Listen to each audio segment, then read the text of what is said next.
People don't realize how lucky they are. And I remember whenever I used to talk about neutral umpires, I always used to be told, it all evens out in the end. This cliche, it all evens out in the end. Now, I'll indulge in just one other incident. I had retired in 1987, thinking that, I'm about to be 35, end of a fast bowler's career, so I don't want to be left to the mercy of the selectors. So I should leave when I'm still on the top. So I announced my retirement, thinking that the World Cup in '87 was the last big tournament I'd play. In my time, we hardly played any Test cricket. At my peak, when I was at my fastest, we played about 5 Test matches in 3 years. I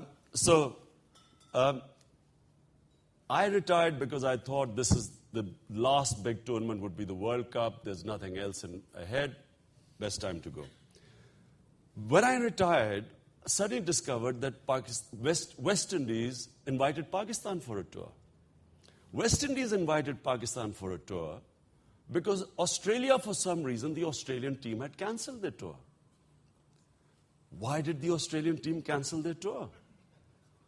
Because in those days, you won't believe it when you look at the current West Indies team, but in those days it was not a question of winning against the West Indies. It was a question of losing with dignity. And clearly the Australian team thought they would lose their dignity. So they cancelled and Pakistan were inducted. So anyway, now I had already retired, but my great desire was that to have one last go at this great team, which I thought was the greatest team in cricket history. I cannot still imagine any team being better than that. You can't. People who played against them, and I think Mark played at some level, or he knew what level they played. But anyone who played against them, if David Gower was here, he would sort of tell you what it was like after losing 10-0 against them. It was it was a harrowing experience. After that, everything became easy. After the West Indies, if you played any other team, it became like you're playing against schoolboys. So anyway, I thought, okay. And then, of course, the Pakistan dictator at the time, General Zia, he asked me to come back for the sake of Pakistan cricket. And, of course, my main thing was that one last chance at the West Indies. So I accept the tour.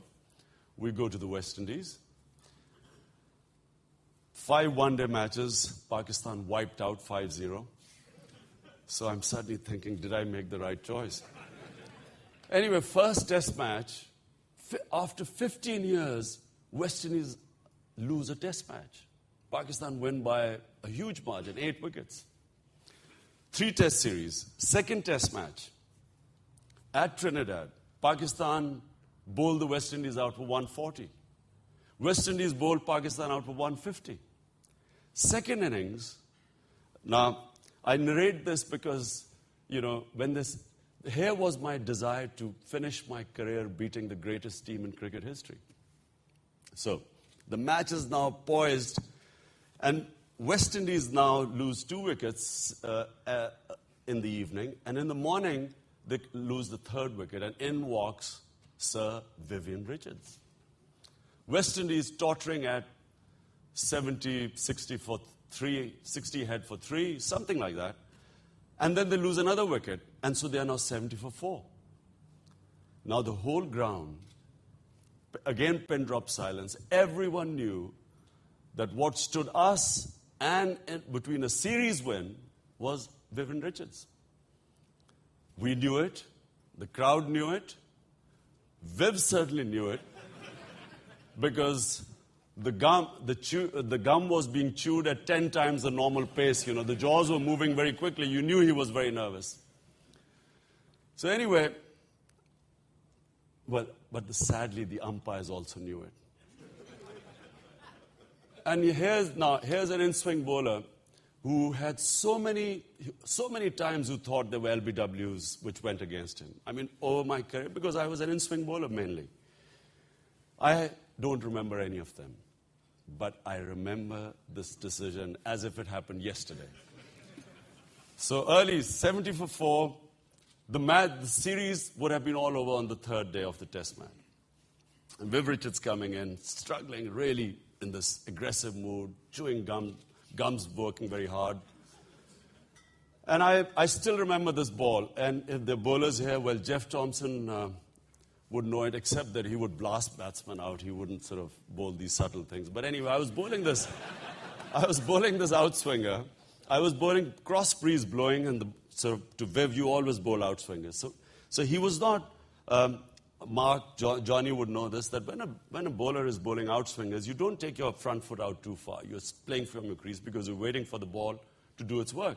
So he was playing from the crease, bowling outswingers, and then something happened.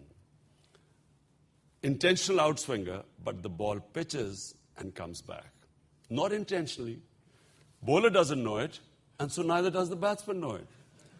Anyway, I still remember it was missing his leg and off stump, but hitting the middle. And closed. He got it right standing in front of the crease. It was 22 years ago, but I can still picture it. Middle stump being knocked out of the ground, hit him flush in front. We appeal, and we appeal, and we appeal, because everyone knew everything depended on this decision. And I looked at the umpire, and he wouldn't look at me. He kept looking down, and he wasn't given out. So Viv Richards went on to make 100. We were, in the end, 40 runs with 1 wicket left, match drawn. And we didn't win the series. It was a 1-all draw. And I thought about it. When I saw this referral system, I thought, God, if only we had that. So Johnny, of course, doesn't agree with it, but I think this is a great innovation. Because if you believe that the spirit of the game is to play the game fairly, and you want accurate results, you must eliminate every chance of there being a wrong result. Because that's how you will find that on the cricket field, the atmosphere is very harmonious. Bitter atmosphere, anger, all the tantrums we used to see on the grounds always happened when players felt that they were being cheated by the home umpires.